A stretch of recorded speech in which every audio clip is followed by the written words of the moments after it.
Morning to all.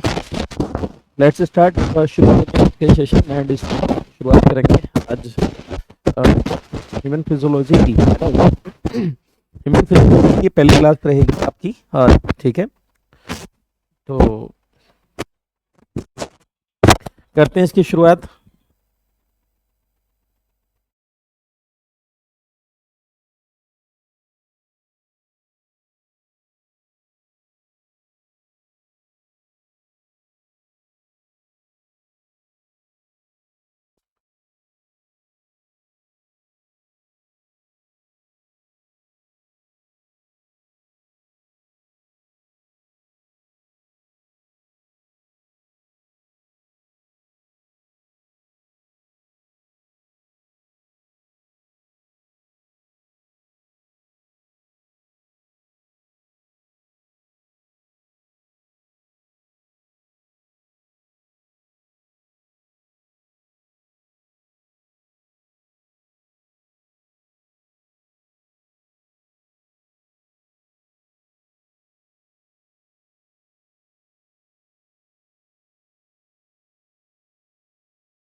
हाँ भाई,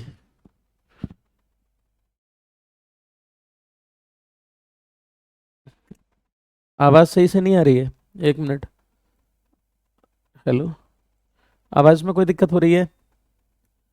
एक मिनट में चेक कर लो। हेलो हेलो, एक मिनट रुकिए, आवाज़ में अगर कोई दिक्कत है।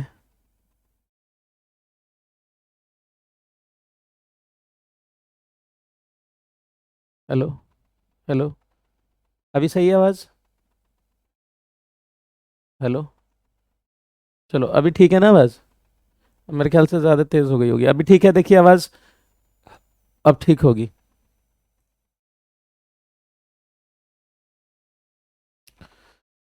हाँ शालू, हाँ, जिस सेक्शन में क्या करूँ? अभी आवाज़ आ रही है? अभी आवाज़ ठीक है? देखिए मैंने सेटिंग चेंज कर दी है वॉइस की, मतलब माइक की, तो मेरे ख्याल से अभी ठीक होगा सब। एक बार मुझे कंफर्म कर दें, आवाज़ ठीक है? अभी ठीक होगी आवाज़। चलिए, तो अभी जो है हम ह्यूमन फिजियोलॉजी का एक चैप्टर लेंगे और ये बहुत ही कॉमन है। एंड ये वाला जो ब्लड वाला चैप्टर है, ये आपका जो टीजीटी पीजीटी तक का 6 to 8 9 to 10 वो सब जो रहता है उसके लिए भी जो है हेल्पफुल रहेगा। अभी यहाँ पर थोड़ा बेसिक पढ़ लेंगे, लेकिन जैसे ही आप हायर लेवल का पढ़ेंगे और टीजीटी पीजीटी वाला एंड 6 to 8 वाला, तो उसमें इसके लेवल को बढ़ा दिया जाएगा। ठीक है, अभी एक बेसिक जो इन्फॉर्मेशन होती है जो आपके जनरल पेपर में आता है, वो यहाँ से हम जो है समझ रहे हैं। ठीक है ना? हाँ, अभी ठीक है। तो ब्लड को हम बोलते हैं क्या? रक्त बोलते हैं, या फिर हम इसको रुधिर बोलते हैं। ठीक है ना? तो ये बेसिक है, यहाँ से एक क्वेश्चन तो आ ही जाता है लगभग ऑलमोस्ट सभी एग्जाम में इंडिया के। एक क्वेश्चन तो यहाँ से आ ही जाता है। समझ में आ गई बात? ये देखते ही देखते क्लास गायब नहीं हुई थी, मैं उस तरफ चला गया था, एक कॉल आ गई थी तो उसको, है ना, आपकी क्लास गायब नहीं हुई थी। तो ब्लड जो है वो याद रखिएगा कि इसकी जो स्टडी होती है, एक शॉर्ट नोट टाइप का आप बना लो कि इसका जो अध्ययन करते हैं हम, है ना, रक्त का अध्ययन करना कहलाता है हिमेटोलॉजी। है ना? रक्त का अध्ययन करना हिमेटोलॉजी कहलाता है। कहीं कहीं स्पेलिंग होती है HAEM, मतलब कहीं कहीं जो है ऐसे लिखा होता है, तो आप ये मत समझना है कि मैंने गलत लिख दिया है। एक्चुअली ये अमेरिकन इंग्लिश है और ये ब्रिटिश इंग्लिश है, तो दोनों लिखा हो सकता है। बस इतना सा ध्यान देंगे। अब ठीक है ना आवाज? मस्त। चलो, तो हिमेटोलॉजी, हिमेटोलॉजी, हिमेटोलॉजी, ठीक है ना? हिमेटोलॉजी जो है वो रक्त का अध्ययन होता है। अगर आप किसी मेडिकल कॉलेज में जाएंगे तो पूरा हिमेटोलॉजी का एक डिपार्टमेंट होता है। वहीं पर आपकी ब्लड बैंक और ब्लड से रिलेटेड जितने भी रिसर्च वगैरह होती है या स्टडी होती है, वो सारा उसी में कराते हैं। समझ में आ गई बात ये? हाँ जी, बहुत बढ़िया। आप देखो, याद रखिएगा कि जो ब्लड है, ब्लड के अगर हम बारे में बात करें तो जो रक्त है हमारा, एक फ्लूइड कनेक्टिव टिश्यू होता है ना।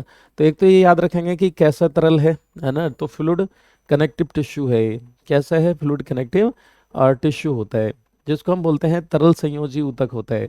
तरल संयोजी ऊतक। तरल का मतलब होता है जो बह जाए, और बहती दो ही चीजें हैं, एक तो गैस बहती है, मतलब जिसमें फ्लो बनता है, और दूसरा लिक्विड। तो लिक्विड भी क्या है? अपने आप में एक फ्लूइड है। तो फ्लूइड कनेक्टिव टिश्यू है ये। हाँ ठीक है ना? तो तरल संयोजी ऊतक है, और ऊतक का मतलब क्या होता है? The group of cells which are similar in structure and function is called tissue. तो ये भी एक काइंड ऑफ टिश्यू है, क्योंकि इसमें आरबीसी का ग्रुप होता है, डब्ल्यूबीसी का ग्रुप भी होता है सेल्स का, और प्लेटलेट्स का ग्रुप भी होता है, तो इसलिए हम जो है उसको बोल देते हैं कि ये फ्लूइड कनेक्टिव टिश्यू है। समझ में आगे बात ये। एंड अगर एक पर्सन में, नॉर्मल पर्सन में देखा जाए तो 4 से 5 लीटर मान करके चलें। कहीं कहीं आपको लिखा मिलेगा 4.5 से 5.5 लीटर, कहीं मिलेगा 4 से 5.5 लीटर, तो लगभग 4-5 लीटर आप कह लो, है ना। इतना लीटर जो है ब्लड एक नॉर्मल व्यक्ति में प्रेजेंट होता है, बट बशर्ते कि उसका वजन, बॉडी वेट जो है वो ठीक ठाक होना चाहिए, है ना। बॉडी वेट जो है वो ठीक ठाक सा होना चाहिए, तभी होगा। मतलब लगभग 50 किलो के आसपास, मतलब 40-45 किलो से, मतलब 45 से 50-55 किलो के आसपास एक नॉर्मल वेट माना जाता है एक एवरेज पर्सन का। लेकिन कुछ लोगों का वजन ही मान लो जो है, वेट ही जो है 30 किलो है, तो उसमें इतना ब्लड नहीं होगा। ठीक है, तो 4 से 5 लीटर होता है ब्लड प्रेजेंट इन बॉडी। अब देखो यहाँ पर ये अब बात की गई है कि इतना होता है, तो एक नॉर्मल एवरेज पर्सन हमने लिया, ठीक है ना। तो 4 से 5 लीटर रक्त की मात्रा, ठीक है, आप ये लिख लेंगे कि इतना रक्त, यानी 4 से 5 लीटर, ठीक है, लीटर रक्त, रक्त। रात वाली जो आप लोगों ने यूट्यूब की क्लास देखी थी आप में, उस है ना, उसमें जो है टीजीटी लेवल के जो है कुछ क्वेश्चंस कराए थे बायोलॉजी के, और DSSB के कराए थे, बट वो आपका बीपीएससी हो, चाहे वह यूपी का हो, टीजीटी पीजीटी हो, यूके का हो, कहीं का भी हो, ठीक है, केवीएस क्यों ना हो, सभी में उस टाइप के क्वेश्चंस आते हैं। तो उस सेशन को आप जरूर देख लिया करो यार, प्रैक्टिस के लिए, है ना। उसमें जो है फिजिक्स के न्यूमेरिकल्स भी कराए थे, है ना, केमिस्ट्री भी कराई थी, बायोलॉजी के क्वेश्चंस भी कराए थे। तो आपको मैं इसलिए बोल रहा हूँ कि आप अगर उसको देखते हुए चलेंगे तो आपके सिलेक्शन में एक इम्प्रूवमेंट होगा। ठीक है ना।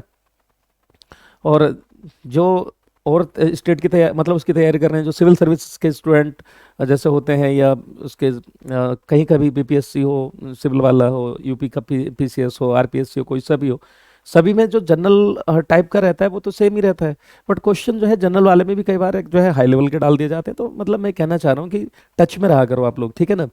तो जब तक आपका सिलेक्शन नहीं हो जाता तब तक आप टच में रहिए। तो 4 से 5 लीटर रक्त की मात्रा आप में कई लोग तो ऐसे हैं, बहुत रेगुलर हैं, यूट्यूब पे कोई से भी सेशन हो बिल्कुल उसमें वो प्रेजेंट रहते हैं, बट कुछ लोगों का दूर दूर तक पता ही नहीं चलता कहाँ है। ठीक है, मात्रा जो है शरीर में उपस्थित होती है। अब शरीर में उपस्थित का मतलब ये है कि एक नॉर्मल व्यक्ति का वजन जो है उसके हिसाब से डॉक्टर जो अंदाज़ा लगाता है कि हमारी बॉडी में कितना ब्लड होगा, जब आप बिल्कुल फिट एंड फाइन है, तो लगभग आप अपने बॉडी वेट को अगर हम 12 से डिवाइड कर दें तो लगभग ब्लड का वॉल्यूम लीटर में पता चल जाता है, ठीक है ना। लेकिन ये हार्ड एंड फास्ट रूल नहीं है कि ऐसे ही होगा। जैसे मान लो कोई 60 kg का है, 12 से अगर आप डिवाइड करेंगे तो 12×5 = 60 हो गया, तो 5 लीटर खून होगा। 48 किलो का 48 kg के आसपास का, तो लगभग 4 लीटर खून होगा। 72 किलो का है, 72 kg का है, तो लगभग 6 लीटर खून हो सकता है। बट ऑन एन एवरेज अगर देखा जाए तो वो ये इतना है, but it is not the hard and fast rule कि इतना ही होगा। अब यहाँ पर ये इंपॉर्टेंट नहीं है, ये क्वेश्चन जो है वो इंपॉर्टेंट है ही नहीं, क्योंकि ये क्वेश्चन आता ही नहीं है। इंपॉर्टेंट ये है कि हमारी बॉडी में टोटल ब्लड, बॉडी का कितने प्रतिशत हिस्सा ब्लड होता है। तो 6 to 8% जो है वो हमारी बॉडी में ब्लड होता है, blood of the total body, यानी ऑफ द बॉडी। तो हम ये कह सकते हैं कि शरीर का 6 से 8% जो होता है वो रक्त होता है। हम ये कह सकते हैं सिंपली कि शरीर का 6 से 8% हिस्सा हिस्सा जो है वो रक्त होता है, रक्त होता है। मतलब जैसे परसेंटेज वाइज निकालेंगे, चाहे बॉडी के वेट के हिसाब से निकाल लो या बाई मास निकाल लीजिए। हम्म। समझ में आ गई बात ये। चलो, गुड गोइंग। 12 से ही क्यों डिवाइड करेंगे, मतलब ये फालतू का क्वेश्चन है। मतलब एक अंदाजा लगाने के लिए, रफली अंदाजा लगाने के लिए डॉक्टर जो है वो 12 से डिवाइड करके अंदाजा लगा लेते हैं कि अगर आप फिट हैं तो लगभग इतना खून आपके अंदर होना चाहिए, है ना। तो ब्लड्स का वॉल्यूम पता चलता है उससे, ना कि जो है वो परसेंटेज पता चल रही है। हम्म। समझ में आ गई बात ये, तो ये याद रखिएगा, ये चीज़ है। एंड अगर हम थोड़ा सा और देखें कि भाई जो ब्लड है, ब्लड की अगर डेंसिटी की बात कर लेते हैं हम, जो डेंसिटी होती है, डेंसिटी ऑफ ब्लड ना, ब्लड, तो ब्लड की जो डेंसिटी है वो पानी की डेंसिटी से थोड़ा सा ज़्यादा होती है। तो ब्लड, ठीक है, मोर देन, ठीक है, density of water, density of water, ठीक है, तो एक तो ये याद रखिएगा कि जो रक्त का घनत्व है, रक्त का घनत्व, रक्त का जो घनत्व है वो क्या है, जल के घनत्व से अधिक होता है। जल जल का घनत्व या जल के घनत्व से अधिक होता है। जल के घनत्व से अधिक रहता है, ठीक है, थोड़ा सा भारी होता है ब्लड। समझ में आ गई बात यहाँ तक? एंड वन मोर थिंग कि जो ब्लड है,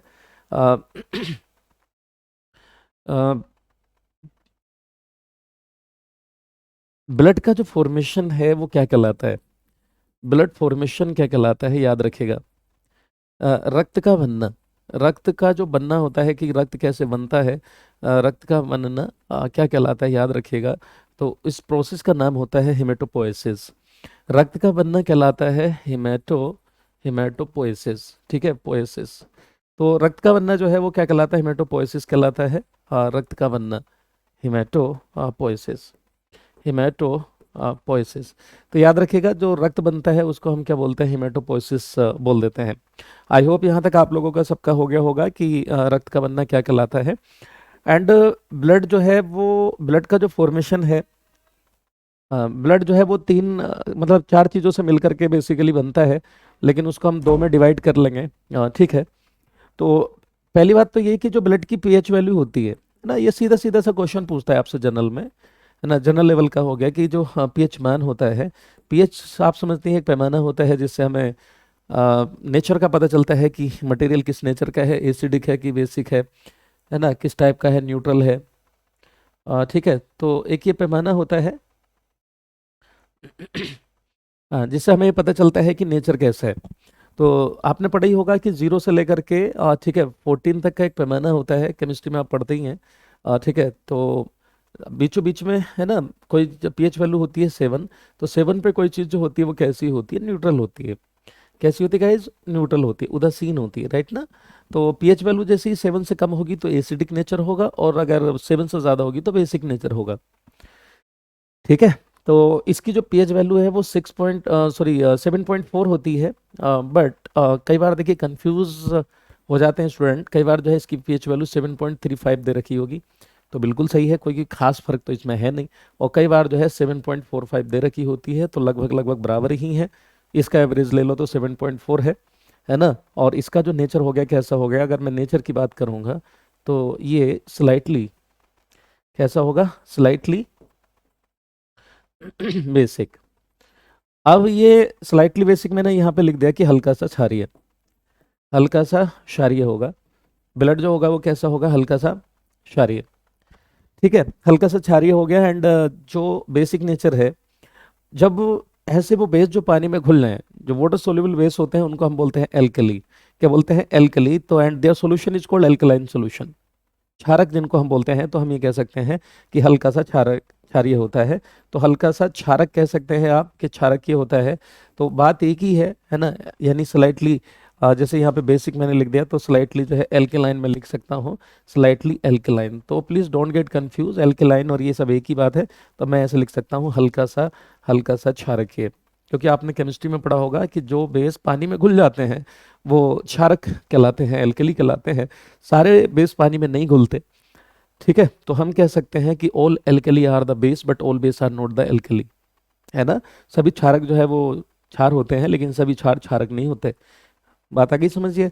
तो हल्का सा जो है ये इस नेचर का रहता है। हल्का सा स्वाद अगर देखा जाए तो इसका जो ब्लड का होगा वो हमें नमकीन महसूस होता है, जब दांत वांत टूटा होगा तो आपने महसूस किया होगा। अदरवाइज हल्का सा कड़वा होना चाहिए, क्योंकि जब पीएच वैल्यू 7 से ज़्यादा होती है तो हल्का सा क्या है, बेसिक नेचर जब आता है तो कड़वाहट बढ़ती चली जाती है। क्योंकि 7 से ऊपर वाली जो पीएच वैल्यू के सब्सटेंसेस होते हैं, पदार्थ होते हैं, उनका जो स्वाद होता है वो कड़वा होता है।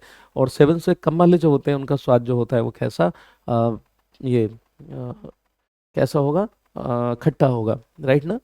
अब हम सोल्ट की बात करें तो सोल्ट भी आपने केमिस्ट्री में पढ़ा होगा कि 3 तरह के सोल्ट होते हैं। एक तो न्यूट्रल सोल्ट होते हैं, उदासीन सोल्ट, उदासीन लवण, और है ना न्यूट्रल सोल्ट। एक बेसिक सोल्ट होते हैं और एक एसिडिक सोल्ट होते हैं, राइट ना। तो वही है।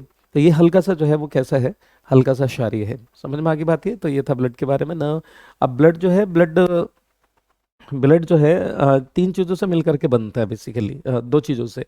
तो ब्लड जो है, अगर हम इसके कंपोजिशन की बात करें, ब्लड कंपोजिशन, है ना, ब्लड के अगर हम कंपोजिशन की बात करें, यानी रक्त संगठन की बात करें, ठीक है ना, रक्त संगठन की बात करें तो ये देखिएगा,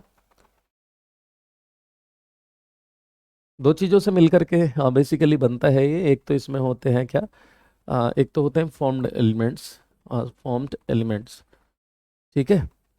और इनको हम जो है सुगठित पदार्थ या सुगठित तत्व बोल देते हैं, ठीक है। एंड इसमें जो आ जाते हैं वो आपके तीनों के तीनों आप इसमें, यानी हम सिंपली कह सकते हैं these are the blood cells, blood cells कह लो, ठीक है ना। इनको हम कह सकते हैं रक्त कोशिकाएं, क्या कह सकते हैं, रक्त कोशिकाएं, ठीक है। तो रक्त कोशिकाएं इसी में आ जाएंगी, है ना। तो आरबीसीज हो गई आपकी रेड ब्लड, देखिए एक आरबीसी होगी तो आरबीसी, और अगर मैं ऐसे लिख दूंगा तो सेल्स, रेड ब्लड सेल्स, ठीक है। और दूसरी जो हो गई कौन सी, डब्ल्यूबीसीज हो गई, वाइट ब्लड सेल्स हो गई, है ना। और तीसरी जो हो गई कौन सी, प्लेटलेट्स, तीसरी जो होती है वो प्लेटलेट्स होती हैं, राइट ना।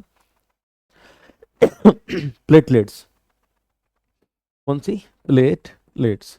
अक्सर लोग इन्हीं को बोलते हैं कि उसको डेंगू हो गया तो वो उसकी प्लेटें कम हो गई, दरअसल वो प्लेटें नहीं होती, प्लेटलेट्स होती हैं, है ना, ब्लड की सेल्स होती हैं। और दूसरा जो होता है वो होता है प्लाज्मा, है ना, जो लिक्विड पोर्शन होता है ना ब्लड में, तो वो जो है प्लाज्मा कहलाता है, क्या कहलाता है, प्लाज्मा। प्लाज्मा, अगर हम प्लाज्मा को और जो है हम इसकी बात करें ब्लड कंपोजिशन की, अगर मान लो मैं इसको 100% मान लेता हूँ, तो जब हम इसको डिवाइड करेंगे तो इसमें परसेंटेज पे क्वेश्चन आता है, तो टोटल ब्लड का जो फॉर्म्ड एलिमेंट्स है वो होते हैं कितना, 45% अराउंड, ठीक है, कितना, 45%, 45%, गोट इट। एंड जो रिमेनिंग है वो ये बचेगा, ये रहता है कितना, लगभग लगभग 55%, है ना। तो 55% जो है वो टोटल ब्लड का जो लिक्विड मटेरियल होता है, प्लाज्मा, वो रहता है। यहाँ तक सभी को समझ में आई भी बात, एक बार बताते हैं, बता दिया करें, यहाँ तक सबको कवर अप हुआ, चलो।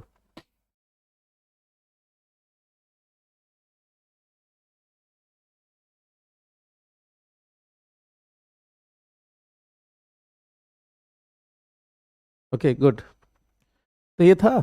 एंड अब थोड़ा थोड़ा सा इनके बारे में समझते हैं कि आरबीसी क्या है, डब्ल्यूबीसी क्या है, प्लेटलेट्स क्या है, और इन पे कुछ क्वेश्चंस बनते हैं, है ना। तो चलो देख लेते हैं।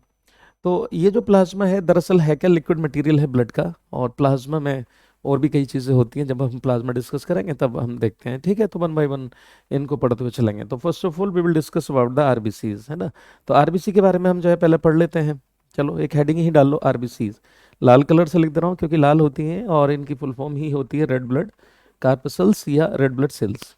आप चाहें तो रेड ब्लड कार्पसल्स कह सकते हैं, देखिए एक ही चीज़ है, या फिर आप चाहें तो सेल्स कह सकते हैं, एक ही चीज़ है, ठीक है। यानी लाल, लाल रक्त, लाल रक्त कणिकाएं, आप चाहें तो इनको कणिकाएं कह सकते हैं, या आप चाहें तो कोशिकाएं कह सकते हैं, या कोशिकाएं। तो लाल कणिकाएं या कोशिकाएं एक ही चीज़ है। तो यही हो गया। एंड देखिए जो इनका फॉर्मेशन होता है, सबसे पहले तो हम यही समझेंगे कि इनका फॉर्मेशन क्या कहलाता है ना। इनका जो बनना है, इनका जो निर्माण है वो क्या कहलाता है, तो उसको हम बोलते हैं इरिथ्रोपोएसिस। तो याद रखिएगा क्या बोलते हैं हम इनको, इरिथ्रोपोएसिस। अब देखो मैंने ये इसलिए लिख दिया कि आप ये समझ पाएं कि जो इरिथ्रोपोएसिस लिखा है, इरिथ्रो का मतलब ही क्या है, आरबीसी होती है, इरिथ्रोपोएसिस इसको कहा जाता है ना। पोएसिस वर्ड होगा तो फॉर्मेशन के लिए यूज होगा, जिस तरह से आपने पढ़ा था हेमेटोपोएसिस यानी ब्लड फॉर्मेशन, और ब्लड फॉर्मेशन में क्या है, RBC, WBC, platelets and all ये सब बनने चाहिए। तो अभी फिलहाल ये समझेंगे कि रक्त का बनना क्या कहलाता है, इरिथ्रोपोएसिस कहलाता है। तो इरिथ्रो का मतलब ही क्या होगा, आरबीसी होगा, ठीक है। तो याद रखिएगा कि आरबीसी को क्या कहा जाता है, RBC are also called erythrocytes, है ना। तो मतलब मैं ये लिख सकता हूँ कि आरबीसी को हम इरिथ्रोसाइट्स के नाम से भी जानते हैं, ठीक है। तो RBCs are also called, RBCs are also called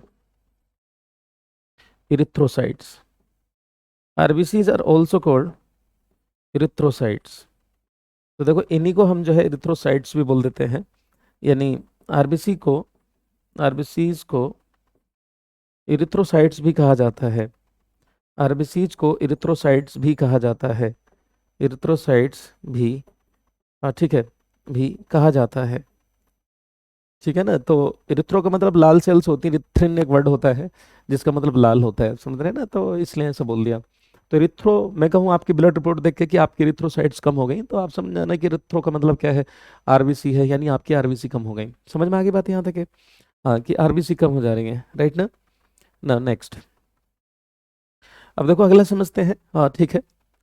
and जो वन मोर थिंग, कि आरबीसी जो है वो कैसी होती हैं, तो याद रखिएगा कि इनके अंदर जो न्यूक्लियस होता है वो एब्सेंट होता है, न्यूक्लियस एब्सेंट। तो आरबीसी में केंद्रक अनुपस्थित होता है, केंद्रक विहीन होती हैं। मतलब हम ये कह सकते हैं कि इन्नुक्लेटेड होती हैं, या केंद्रक अनुपस्थित होता है, केंद्रक अनुपस्थित होता है, क्योंकि इनमें केंद्रक होता ही नहीं है। तो मतलब इसको हम कह सकते हैं इन्नुक्लेटेड, इन्नुक्लेटेड, ठीक है। इन्नुक्लेटेड होती हैं यानी जो है न्यूक्लियस नहीं होता, ठीक है ना। एंड इनकी अगर हम शेप की बात करें, देखने में कैसी लगती हैं आरबीसी, इनकी जो शेप होती है, आरबीसी की जो शेप है वो कैसी होती है, वाई कॉनकेव होती है। कैसी होती है? वाई कॉनकेव, है ना। कुछ इस टाइप की ऐसे नजर आएंगी आपको, ठीक है, किनारों पे मोटी और बीच में से खाली सी होंगी, इस टाइप की होती हैं आरबीसी, है ना। जब उसको आप गूगल वगैरह पे देखोगे तो बड़ी खूबसूरत सी नजर आती हैं, ठीक है, इस टाइप की। तो मतलब द्विअप्तल होती हैं, द्विअप्तल, बीच में से कैसी होती हैं, खाली सी होती हैं। जैसे यहाँ पर हम देख लेते हैं कि ये रियल में कैसी होती हैं।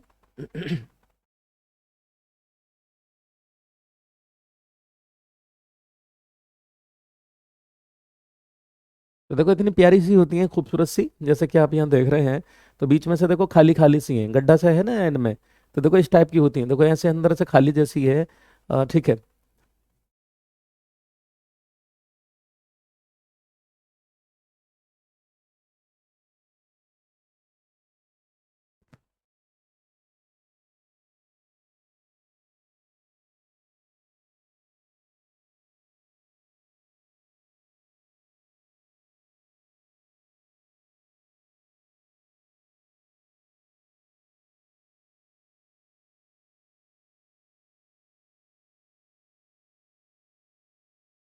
चलो मैं यहाँ पे लगा दे रहा हूँ ताकि जो है थोड़ा सा समझने में आसानी रहे।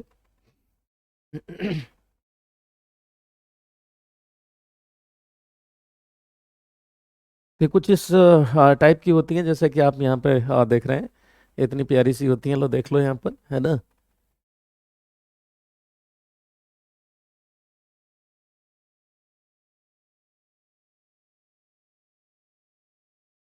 दिख रही हैं।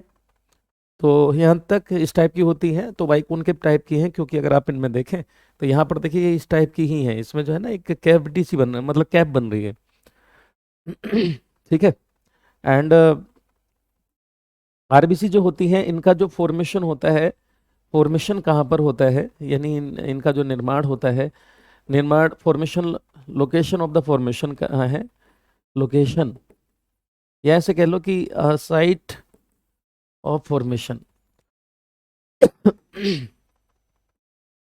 निर्माण स्थल कहाँ है इनका, ठीक है, निर्माण, निर्माण स्थल, यानी इनका जो निर्माण का स्थल है, कहाँ पर इनका फॉर्मेशन होता है। तो याद रखिएगा इनका जो फॉर्मेशन होता है वो होता है कहाँ पर, बोन मैरो में। कहाँ पर होता है? Bone marrow. कहाँ पर होता है? बोन मैरो में होता है। लेकिन जो है ना, अस्थि मज्जा जो होती है, समझ लेंगे, जो हड्डी के अंदर होती है अस्थि मज्जा, ये एडल्ट में आमतौर पे ऐसा होता है, ठीक है ना। जैसे बोन होती है हमारी इस तरह से, तो बोन का जो ये इस तरह से ऐसे करके हिस्सा होता है, ओके। तो इसके अंदर जो है वो ये बोन मैरो भरी होती है। और बोन मैरो भी जो है बेसिकली दो कलर की होती है। तो ये जो है हड्डी के अंदर अगर आप देखें, तो इसको हम क्या बोलते हैं? बोन मैरो बोलते हैं, जिसको हम बोलते हैं अस्थि मज्जा, ठीक है, अस्थि मज्जा। तो ये हो गया। एंड जो बोन मैरो है, ठीक है, अब जैसे मैंने यहाँ पे लिख दिया कौन सी बोन मैरो में, तो आप ब्रैकेट में लिख लेना कि रेड बोन मैरो में, रेड यानी लाल रंग की जो बोन मैरो होगी उसी में इसका फॉर्मेशन होगा। क्लियर? तो अब अगर जैसे ये बात कर ली हमने, ये स्पेशली एडल्ट में होता है, नोट करके अगर आप देख लें कि अगर हम बात करें फीटस की, जो बच्चा होता है माँ के गर्भ में, फीटस, है ना, तो उसमें अगर देखें तो उसमें कहा जाता है कि liver and spleen, liver and spleen, ठीक है ना, इन दोनों में फॉर्मेशन रहता है कुछ दिन के लिए। तो यकृत यानी जिसको हम जिगर बोलते हैं, और स्प्लीन को हम बोलते हैं क्या, हाँ, प्लीहा। तो प्लीहा और इन दोनों में जो है इसका फॉर्मेशन होता है।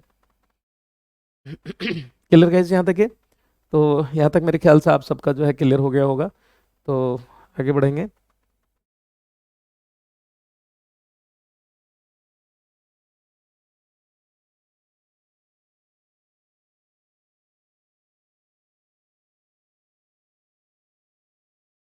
चलो,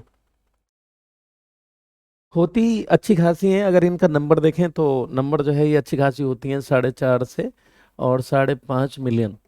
इतने मिलियन, 4.5 से 5.5 मिलियन आरबीसी हमारे पर मिलीमीटर क्यूब ऑफ ब्लड में ठीक है उपस्थित होती हैं। हिंदी में भी ऐसे लिख लेंगे कि बस यहाँ पर ब्लड की जगह रक्त लिख देंगे कि इतने मिलियन, ये चलो हिंदी में आप लिखना चाहें लिख लें।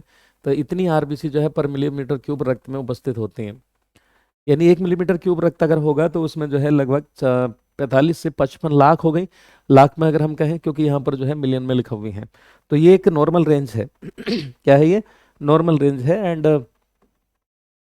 वन मोर थिंग, इसमें एक चीज़ और समझेंगे कि जो आरबीसी हैं इनका जो मेन काम है वो है करती क्या है। आरबीसी जो है इनका जो हेल्प करती हैं, help in the in the transportation of in the transportation of gases, transportation of gases. तो ये क्या है, ट्रांसपोर्टेशन ऑफ गैसेस में मदद करती हैं, स्पेशली O2 एंड CO2 की हम बात कर रहे हैं यहाँ पर। O2 एंड CO2 क्लियर ना? आरती कोई बात नहीं, आप लेट हो गए, इट्स ओके, ठीक है ना? तो आरबीसी जो है वो किस में मदद करती हैं, तो याद रखिएगा कि आरबीसी गैसों के स्थानांतरण में सहायता करती हैं। गैसों के स्थानांतरण में सहायता करती हैं, ठीक है। गैसों के स्थानांतरण में सहायता करती हैं। किसकी? CO2 और O2 की बात हम कर रहे हैं बेसिकली यहाँ पर, है ना? दरअसल ये है कि होता ये है कि जो हीमोग्लोबिन है, क्योंकि जो आरबीसी लाल है, अभी मैं बताऊंगा कैसे करेंगे ये। आरबीसी जो लाल होती हैं, आरबीसी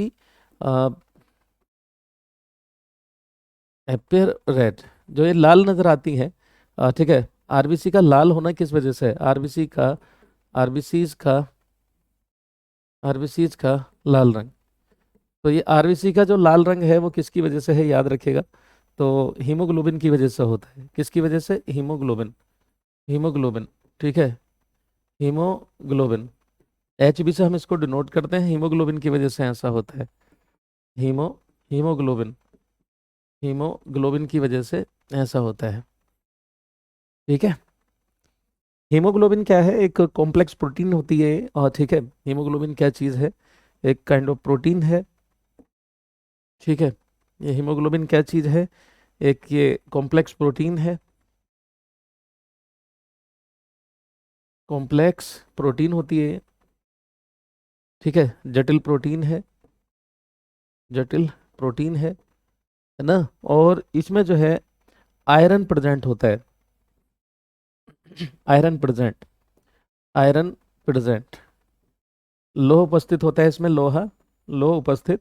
और लोहा जो होता है वो याद रखिएगा किस फॉर्म में होता है? Fe2+ फॉर्म में होता है, फेरस की फॉर्म में होता है ना? तो ये किस फॉर्म में होगा, याद रखना, इसको हम बोलते हैं फेरस, फेरस। तो ये जो है फेरस की फॉर्म में रहता है। अगर ये कन्वर्ट होकर के फेरिक हो गया तो एक बीमारी हो जाती है, मैथिमेग्लोबिनीमिया, जिसको हम जो है ब्लू बेबी सिंड्रोम बोलते हैं। तो एक चीज तो याद रखेंगे, कौन सी मेटल हमारे ब्लड में प्रेजेंट होती है? तो आयरन, आयरन किस फॉर्म में होती है? फेरस की फॉर्म में। किस फॉर्म में होती है? फेरस, यानी लोहे की फॉर्म में होती है, फेरस की फॉर्म में। समझ आ गई बात यहाँ पर ये? और कॉम्प्लेक्स प्रोटीन है ये। क्लियर गाइस यहाँ तक ये? गुड। चलो नेक्स्ट, अभी हम जरा थोड़ा सा इस पर डिस्कस कर लेते हैं, फिर इस पर आएंगे कि कैसे स्थानांतरण करती है। एंड जो ये फेरस है, नॉर्मल जो आयरन होगा हमारी बॉडी में नॉर्मली, ठीक है, फेरस प्रेजेंट होता है, फेरस प्रेजेंट, Fe2+ होना चाहिए, ठीक है।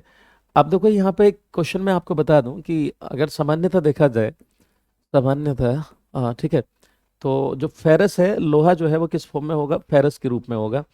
अगर ये कन्वर्ट होकर के फेरिक हुआ, है ना, फेरिक हो गया, तो वो क्या है, Fe3+ लिख देंगे हम, फेरिक। तो ये कन्वर्ट हो गया अगर फेरिक की फॉर्म में, इसकी फॉर्म में फेरिक, फेरिक के रूप में अगर ये कन्वर्ट हो जाता है तो समझ लेना दिक्कत है। अब ये फेरिक में कन्वर्ट होगा तो इसमें क्या है कि ये ऑक्सीजन की, अगर ये होगा तो ऑक्सीजन की सप्लाई कट हो जाएगी बॉडी में, बच्चे में होता है खास करके ऐसा, ऑक्सीजन सप्लाई कट, या कट ऑक्सीजन सप्लाई। ठीक है, तो ऑक्सीजन की पूर्ति रद्द हो जाती है या कम हो जाती है। ठीक है, हाँ लेकिन कह सकते हैं, बल्कि लेकिन कह लो, बहुत ही कम हो जाती है, मतलब मैं लिख दे रहा हूँ। हाँ जैसे ही होगा तो क्या होगा, लैकिंग ऑफ ऑक्सीजन सप्लाई। जब किसी में मतलब पैरिक बन गया तो उसमें ऑक्सीजन की सप्लाई कम होने लगेगी। ठीक है, तो ऑक्सीजन पूर्ति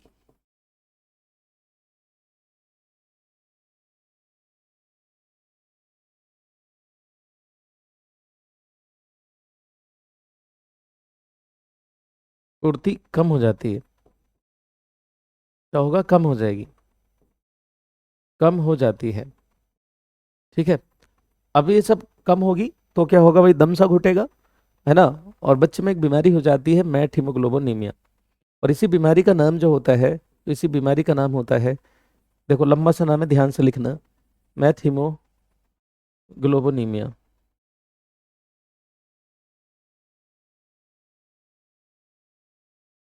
मैथ हीमोग्लोबिनीमिया। ठीक है, और इसी को हम बोल देते हैं आम भाषा में blue baby syndrome. Blue baby syndrome बच्चा जो होता है वो नीला पड़ जाएगा, तो उसको हम बोल देते हैं blue baby syndrome. Blue baby syndrome कहा जाता है इसको।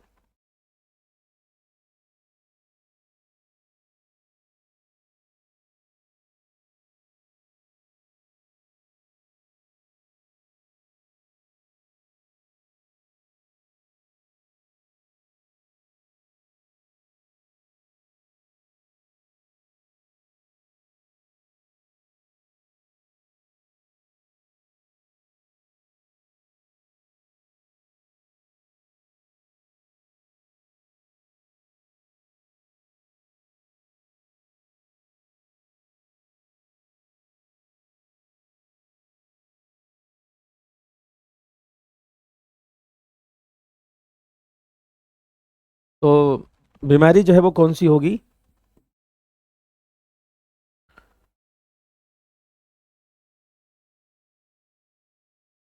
मैट हीमोग्लोबिनीमिया।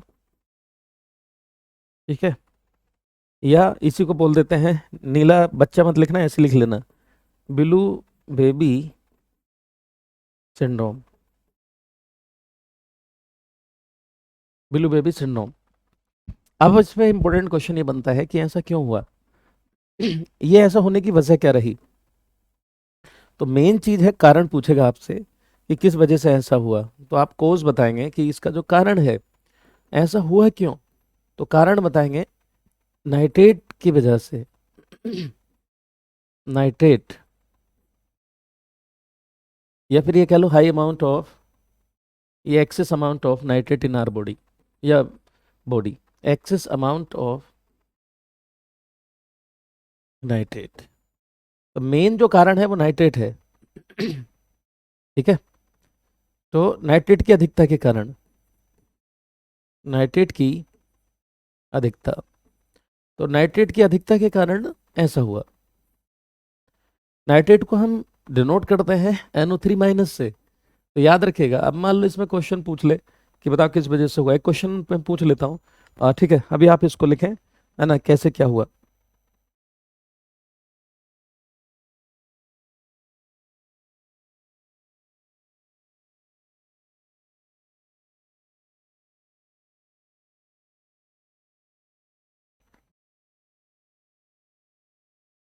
समझ आ गई बात यहाँ तक?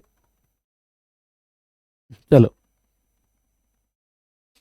देखो क्वेश्चन में इसमें बड़ा कंफ्यूजन रहता है बच्चों को, तो हुआ कैसे। तो देखो इस पे एक क्वेश्चन बनेगा इस तरह से करके, मैं एक क्वेश्चन लिख दे रहा हूँ, और ठीक है। What is the reason behind the methemoglobinemia या बिलू बेबी सिंड्रोम, या बिलू बेबी सिंड्रोम।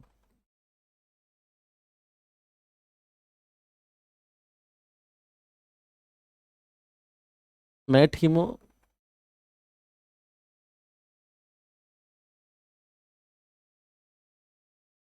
मैट हीमोग्लोबिनीमिया या बिलू बेबी सिंड्रोम किसके कारण होता है, ये इसके पीछे किसका कारण है ना, किसके कारण होता है। ठीक है, ऐसे करके क्वेश्चन पूछ लेगा। ठीक है, तो ऑप्शन में आपके होंगे, जैसे ए ऑप्शन दे देगा फेरस की वजह से, फेरस फेरस की वजह से होता है, और फेरस में ऐसे करके लिखा हो सकता है Fe2+, इसकी वजह से होता है। दूसरा होगा फेरिक, फेरिक फेरिक फेरिक यानी Fe3+ की वजह से होता है, या फिर लैकिंग ऑफ ऑक्सीजन,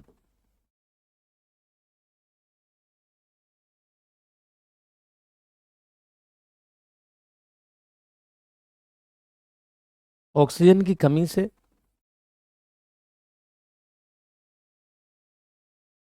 राइट ना। और या फिर ऐसे लिखा होगा कि नाइट्रेट की वजह से, NO3-। तो what should be the answer for this question. चलो आप जल्दी जल्दी जो है अपने आंसर दो, क्या क्या आप आंसर चुनेंगे, अपने अपने आंसर जल्दी से चुनिए, कमेंट बॉक्स में जल्दी से अपने आंसर दीजिए।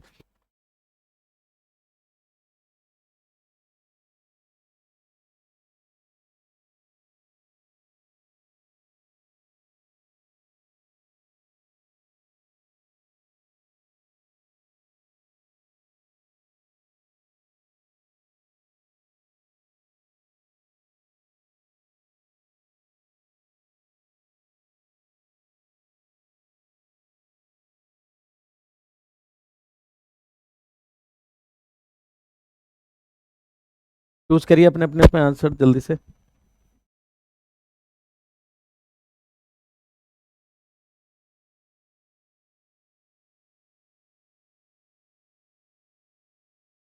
हाँ, लोफर एकता सही आंसर है, वेरी गुड।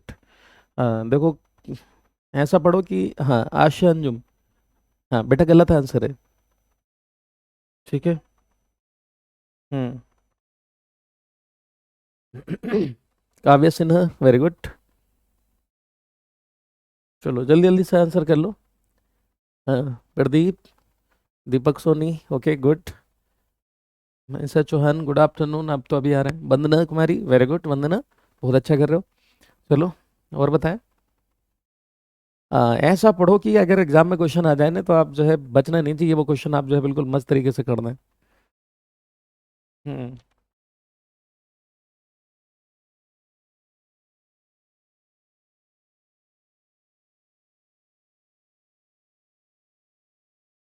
पुष्पा कुमारी, गुड पुष्पा, वेरी गुड। सभी सही आंसर कर रहे हैं। आरती, सुनीता, सभी का सही है। Arisha Anjum, very good. हाँ ममता कुमारी, गुड गोइंग।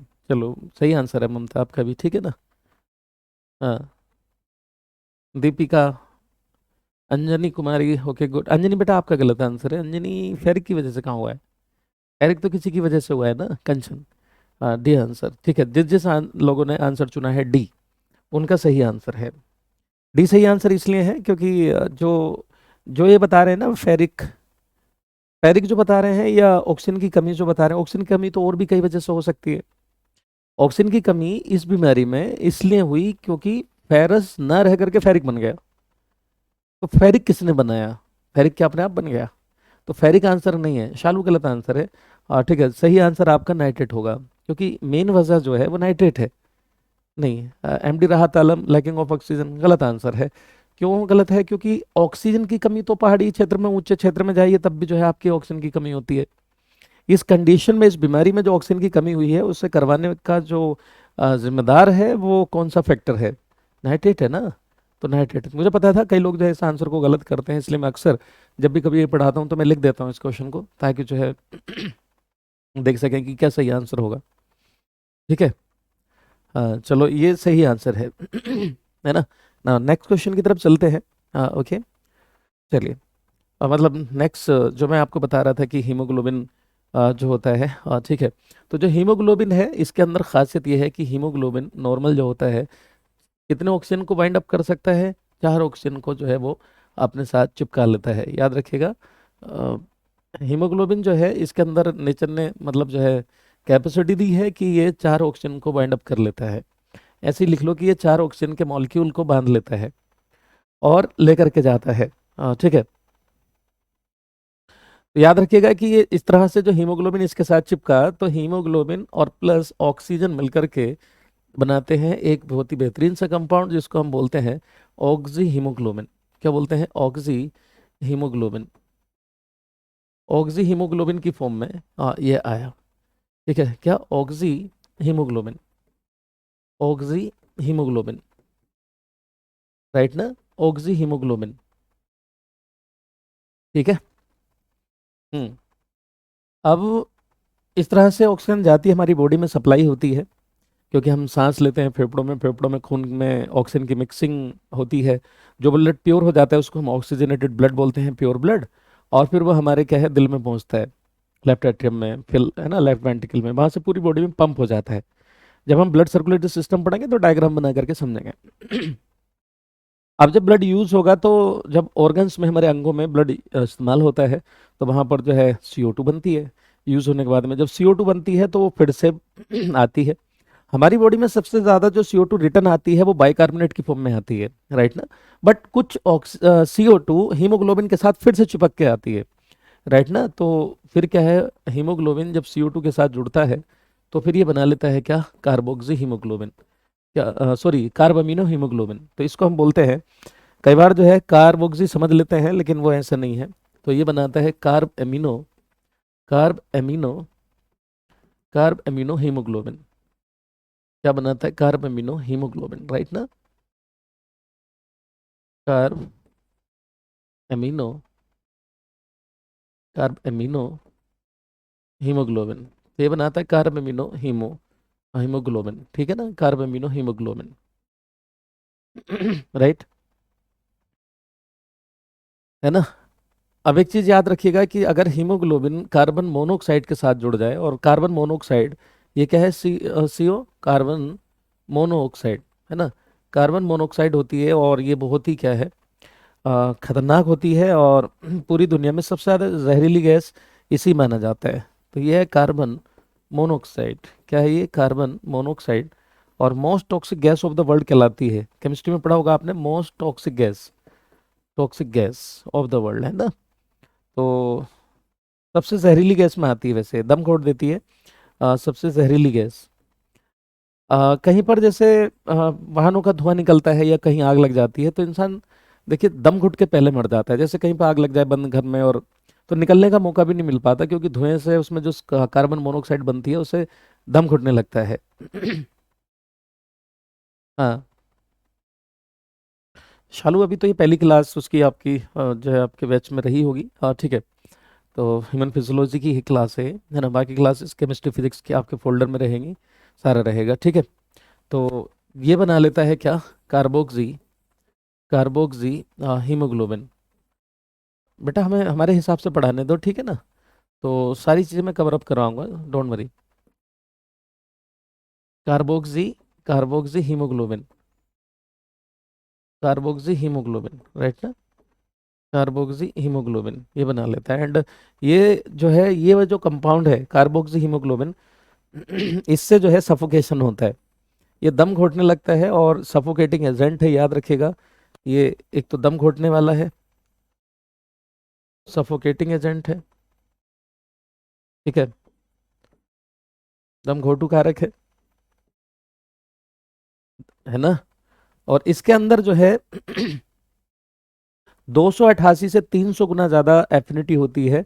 अगर मैं बात करूं एफिनिटी की, एफिनिटी विद हीमोग्लोबिन, देखिए हीमोग्लोबिन के साथ बंधुता, यानी कौन जो है इनके साथ जुड़ेगा तेजी से, तो याद रखिएगा कि जो कार्बन मोनोऑक्साइड है वो ऑक्सीजन के कंपेयर में अगर देखा जाए हीमोग्लोबिन के साथ जब जुड़ता है, ठीक है, तो ये फास्ट जुड़ता है। और कितना फास्ट, 288 से 300 गुना, लगभग 300 कह लो, टाइम्स मोर, ठीक है, यानी इतना ज्यादा तेजी से जुड़ता है, 288 से 300 अधिक गुना अधिक तेजी से जुड़ता है।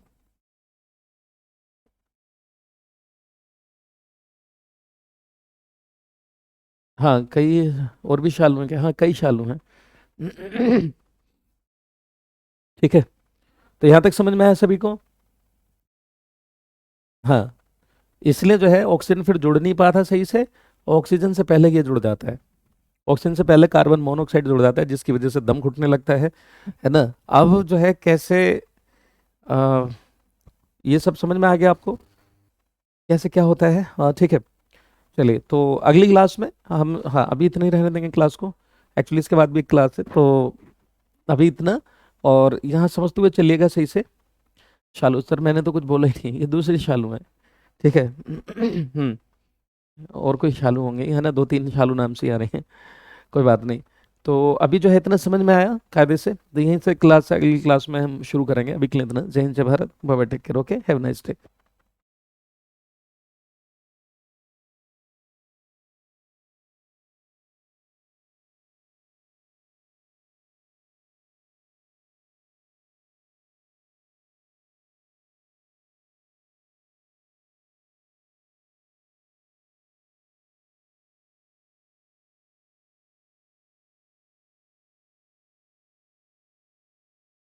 ये टॉपिक अभी कंप्लीट नहीं हुआ है, ये टॉपिक अभी कंप्लीट नहीं हुआ है, अगली क्लास में जब शुरू करेंगे तो यहीं से शुरू करेंगे, है ना। तो अगली क्लास में यहीं से आगे कंटिन्यू करेंगे, अभी ये आरबीसी वाला टॉपिक भी कंप्लीट नहीं हुआ है, राइट ना, तो अगली क्लास में